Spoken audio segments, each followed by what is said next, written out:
banget nih. Nah, Apa tuh buat kira-kira? Aku penasaran. kau penasaran ya? Penasaran. Nah, ini dia tentang menurut aku ini penting banget karena menurut aku ini harus dipelajari mahasiswa sejak dini, yaitu tentang topik yang hangat banget ini, pasar modal. Nah, Oh, pasar modal.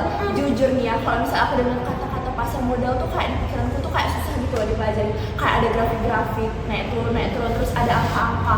Dan aku pikir tuh kayak orang yang paham tentang pasar modal tuh aku pikir kayak orang yang betul-betul paham gitu loh di ekonomi. Dan aku penasaran, kira-kira bisa nggak ya pasar modal tuh dipelajari sama mahasiswa kayak kita gitu? aku setuju banget sama Mona. Dan mungkin penonton yang nonton di balik layar nih juga merasa juga banyak yang kebingungan kayak Nadia. Jadi untuk menjawab pertanyaan dari Nadia tuh dan teman-teman semua, kita langsung aja nih undang dari R&D kita, King 2 R&D, yaitu King Messi dan King Ferry. Halo semuanya. Halo Bang Ferry, halo Bang Messi. Gimana dia? Jadi gimana nih kabarnya? Oh, Apa aku- kesibukannya? Mungkin ada kesibukan nggak belakangan ini? Iya. Aku sih baik-baik aja ya. Ya paling sibuk skripsian paling. Dan kalau sekarang senang banget lah bisa diundang ke podcast ini untuk membicarakan tentang investasi. Oke, kalau Messi kayak mana nih kabarnya? Kalau aku kabarnya hari ini alhamdulillah baik, dan hari ini cuacanya cukup cerah ya, mendukung kegiatan kita hari ini. Dan sama seperti Bang Ferry juga, aku senang nih bisa diundang ke KSPM Talks kita hari ini. Seneng nih dua-duanya, tapi coba boleh nggak langsung aja kita masuk? Aku udah penasaran kali gitu loh tentang pasar modal, boleh nih pun. Setuju kan sih Nat? Aku juga udah nggak sabar nih Nat, dan penonton pasti juga nggak sabar nih Nat. Jadi ngomong-ngomong tentang pasar modal kan Bang, sebenarnya kayaknya banyak yang belum paham sih sebenarnya pasar modal itu apa sih. Jadi boleh dijelasin dulu nggak dari Bang Ferry, sebenarnya pasar modal itu apa sih Bang? Oke, nah kalau secara sederhana pasar modal itu adalah tempat bertemunya kayak perusahaan yang membutuhkan dana segar dan masyarakat yang ingin menginvestasikan duitnya kepada perusahaan yang membutuhkan dana tadi. Jadi ceritanya kan perusahaan ini mau melakukan ekspansi bisnis, membuat produk baru, atau ya mendapatkan dana untuk operasionalnya kan. Nah, dapat dari mana dana itu? Ya daripada utang di bank, mereka menjual surat-surat saham mereka ke masyarakat melalui sekuritas tadi. Jadi masyarakat membeli surat saham tadi itu melalui sekuritas dan menjadi investor dari perusahaan itu. Oh, oke. Betul, terus kalau misalnya aku bisa nambahin, jadi di pasar modal itu kita tuh bukan hanya mengulik tentang apa yang terjadi di perusahaannya, tapi kita bisa lebih aware nih terhadap dengan kebijakan-kebijakan pemerintah yang sedang berlangsung. Seperti contohnya yang baru-baru ini, kebijakan pemerintah tentang royalti bagi hasil dari perusahaan tambang kan. Nah, oleh karena itu kita akan tahu nih pergerakan perusahaan tambang ini kedepannya akan seperti apa. Oh, paham. Jujur nih ya teman-teman, aku pikir nih pasar modal tuh kayak pasar fisik gitu, pasar tradisional kayak pasar Sukarame. Aku pikir kayak gitu, ternyata bukan ya Bang Messi dan Bang Ferry. Oh bukan. Iya. Oke.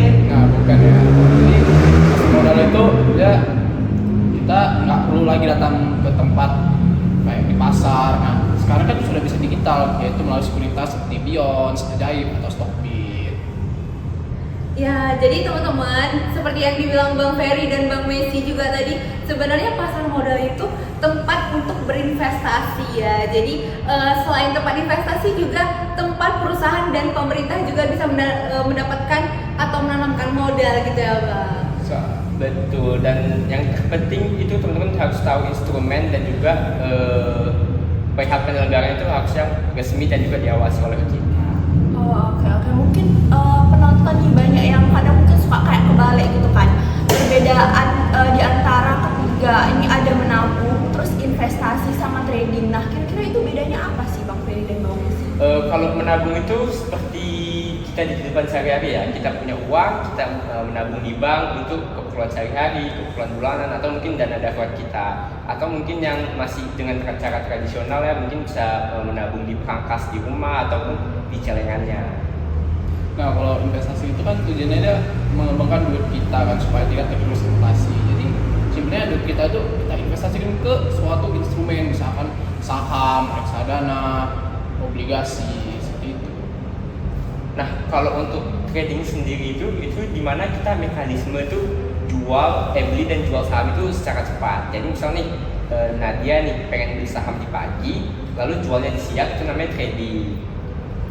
Oh jadi gitu ya Bang Messi dan Bang Ferry. Kalau semisalnya menabung itu lebih ke saving money, tapi di mana uangnya itu bisa diambil kapan aja untuk dana darurat.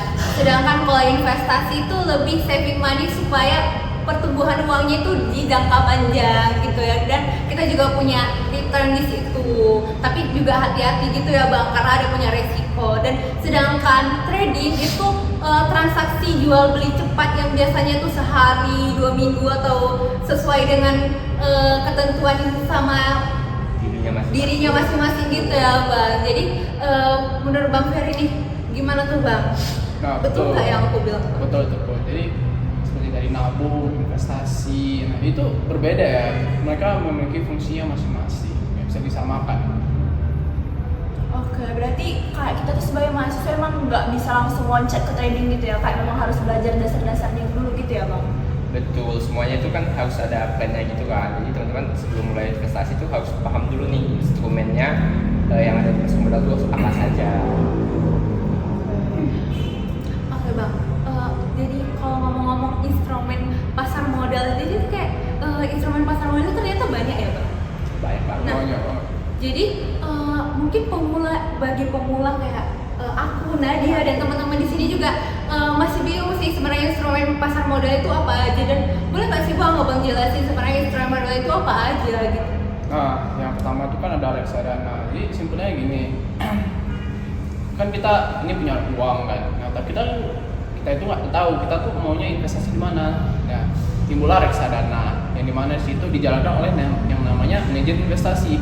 Manajer investasi ini dia kan sudah ahli, sudah mengetahui risiko instrumen masing-masing. Jadi kita tuh nggak perlu milih investasi di mana, saham kah, reksadana, nggak perlu. Kita beli reksadana dan uang kita pun dijalani oleh manajer investasi tersebut. Nah, selain reksadana, kita itu juga punya yang namanya obligasi atau sukuk. Nah, sebenarnya ini sama saja, yaitu surat hutang, tapi bedanya kalau sukuk ini tuh dia berdasarkan prinsip syariah. Nah, kalau misalnya saham itu bentuknya surat kepemilikan suatu perusahaan, kalau obligasi atau sukuk itu surat hutang. Jadi perusahaan yang ingin berhutang gitu ya, pinjam uang, dan kita sebagai pemilik uang ya, kita bisa tuh beli surat hutang atau obligasi dari si perusahaan tersebut. Nah, nantinya dari hasil beli tersebut kita bisa dapat bunga dari obligasi tersebut.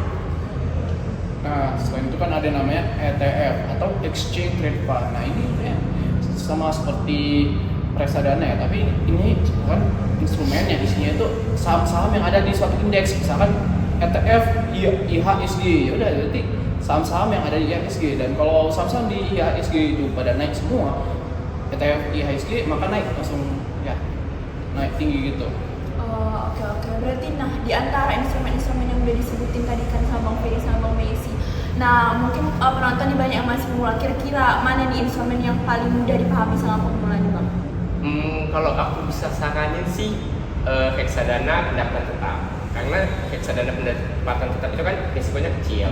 Nah, karena risikonya kecil, tentu gainnya juga lebih kecil dong. Nah, ini tuh sangat cocok untuk pemula, apalagi mereka yang masih takut untuk investasi. Tapi sebelum teman-teman milih reksadana pendapatan tetap yang cocok, teman-teman tuh harus lihat dulu nih manajer investasinya siapa dan juga aset manajemennya siapa. Oh jadi gitu ya Bang Messi dan Bang Ferry. Jadi kita perlu nih nentuin instrumen apa yang cocok dan tepat untuk kita, karena setiap instrumen pasar modal itu ternyata punya risikonya masing-masing, dan kita juga harus tentuin juga tujuan kita itu sebenarnya untuk jangka panjang atau jangka pendek gitu ya Bang. Tuh, jadi kita kalau sebagai pemula ya, kita nggak perlu yang kompleks gitu. Bisa saja simple kayak tadi yang ETF atau reksadana. Oke, nah setelah mendengar penjelasan dari Bang Ferry sama Bang Messi tadi nih kan, nah jujur aku kayak niat gitu loh untuk belajar investasi, tapi aku bingung, kayak takut salah langkah gitu. Nah kira-kira nih menurut Bang Ferry sama Bang Messi, kita tuh bisa mulai belajar dari mana dulu gitu pertamanya? Kalau aku bisa saranin sih, nah dia nanti bisa coba dulu dari investasi di reksadana pendapatan tetap, karena seperti yang udah aku jelasin sebelumnya, di reksadana pendapatan tetap ini kan dia relatif kecil ya risikonya, tapi juga gainnya juga lebih kecil. Nah jadi ini sangat cocok lah untuk pemula. Tapi nanti sebelum teman-teman join ke reksadana pendapatan tetap, teman-teman harus tahu dulu nih siapa sih aset manajernya dan juga aset manajemennya siapa. Oh jadi gitu ya Bang, jadi nggak harus langsung modal besar tapi bisa juga modal kecil dulu yang kayak dibilang Bang Messi itu ada reksadana pendapatan tetap ya Bang. Ya, bisa dimulai dari kecil dulu, tapi yang konsisten guys. Jadi kita cicil pelan-pelan, kan lama-lama lotnya itu jadi besar kan. Tapi yang paling penting ingat, jangan pakai uang untuk kebutuhan kalian sehari-hari, misal buat makan siang, jangan. Ini nggak makan malam pula nanti kan. Setuju. Oke, berarti ini mungkin dia kayak mewakili penonton yang pemula nih ya. Kira-kira ada nggak tips praktis gitu untuk kita tuh mulai belajar saham itu kayak mana? Nah, kalau tipsnya sih ada dong. Nah, yang pertama teman-teman jangan lupa nih untuk selalu gunakan platform yang resmi yang sudah diawasi oleh OJK seperti Beyond dari BNI Sekuritas. Nah, itu yang pertama. Terus yang kedua teman-teman nih nggak boleh FOMO nih. Jadi jangan sampai nanti misalnya Nadia lihat Putri nih beli saham A yang dia untungnya udah gede, terus malah Nadia ikut-ikutan beli. Nah karena takutnya salah timing, Nadia malah takutnya beli di pucuk kan, soalnya takutnya besoknya harganya udah turun, jadi Nadia malah rugi. Terus yang ketiga, sebelum nanti Nadia terjun ke investasi, Nadia harus tahu juga nih, Nadia ini berinvestasi ke saham apa, dia bergerak di bidang apa, laporan keuangannya seperti apa. Jangan sampai nanti Nadia malah investasi ke saham tapi nggak tahu seluruhnya. Terus yang keempat, teman-teman bisa menyiapkan trading plan-nya dulu. Jadi nanti Nadia siapkan trading plan-nya nih. Aku mau invest di saham A nih seberapa lama, terus juga target profit aku di berapa persen. Itu juga harus Nadia persiapkan. Dan yang terakhir tuh seperti yang digambar Ferry juga, jangan gunakan uang panas karena di investasi itu kan nggak bisa dipastikan selalu untung ya. Kita kan nggak tahu kedepannya pasar bergerak ke arah mana. Jangan sampai nanti misalnya ada apa sih namanya berita baru ya kayak semalam setelah Hormuz tutup, tahu-tahu pasar bergerak ke bawah kan, itu kan yang ada kita nggak tahu nih nanti kedepannya kita akan kemana. Apalagi misal investasi itu pakai pinjol kan atau minjam ke teman. Jangan sampai ya, karena kalau rugi nanti kayak mana kita ngegaliin uangnya kan. Iya, yang ada malah ngutang lagi buat bayar utangnya. Betul.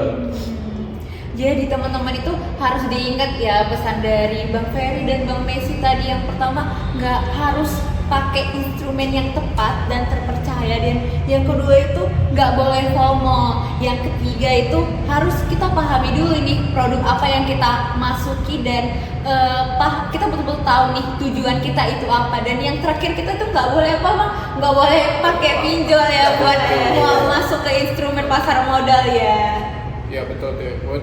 Karena investasi yang saat itu dimulai dari pikiran yang jernih guys. Jadi pastikan uang dingin ada, pikiran kita jernih. Jadi ya insya Allah nanti investasinya menguntungkan. Amin. Amin. Nah, Ahmad, dari penjelasan dari Bang Ferry dan Bang Messi tadi, kira-kira kan aja udah paham belum? Jujur aku kayak udah paham kali gitu loh, dan aku juga betul-betul ada niat besar untuk mulai investasi karena penjelasan Bang Ferry sama Bang Messi ini gitu. Karena aku rasa kayak kita tuh juga sebagai anak muda tuh kayak butuh gitu loh investasi, karena berguna juga kan untuk jangka panjang kita nantinya gitu. Iya setuju Nat, karena kalau nggak mulai dari sekarang kapan lagi ya kan Nat? Nggak boleh ditunda-tunda Nat. Gimana kalau mau sukses kalau banyak tapi Ya benar. Oke. Nah, kayaknya kita udah di akhir KSPM Iya. Talks. Dan sebelum kita mengakhiri KSPM Talks ini, aku mau dong denger pesan singkat gitu dari Bang Ferry sama Bang Messi untuk orang-orang yang mau belajar saham gitu. Kira-kira gimana tuh?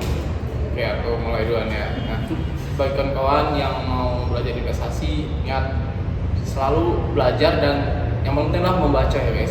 Jangan malas membaca, terutama laporan keuangan, laporan tahunan perusahaan itu, dan jangan lupa juga membaca berita ekonomi ya guys. Jadi kalau kita tahu kayak berita ekonominya, kita tahu nanti market itu arahnya kemana.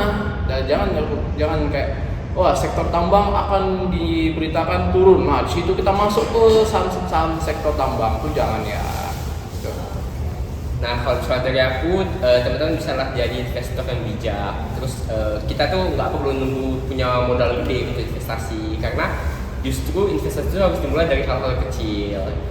Karena investasi itu bukan cepet-cepetan kaya ya, tapi bagaimana sih kita mampu memanage aset kita dari tekanan inflasi. Oke, gitu nah pesan dari Bang Ferry dan Bang Wesi. Jadi perlu dicatat ya teman-teman. Tapi karena kita udah di penghujung KSPM Taksi, nah kita juga udah mau ucapin terima kasih banyak buat Bang Ferry sama Bang Wesi. Thank you banyak ya Bang. Terima kasih udah hadir di KSPM Talks episode ini Bang.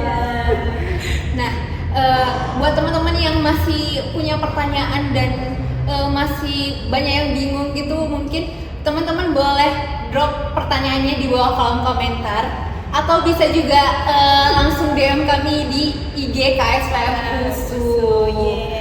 Jadi gimana nih Nat? Kita udah ini. Iya, sayang sekali kita udah di akhir nih ya. Oke, mungkin kita boleh say goodbye dulu ke penonton nih. Mungkin boleh sama Bang Ferry sama Bang Messi juga gitu. Oke. Oke, Bye bye.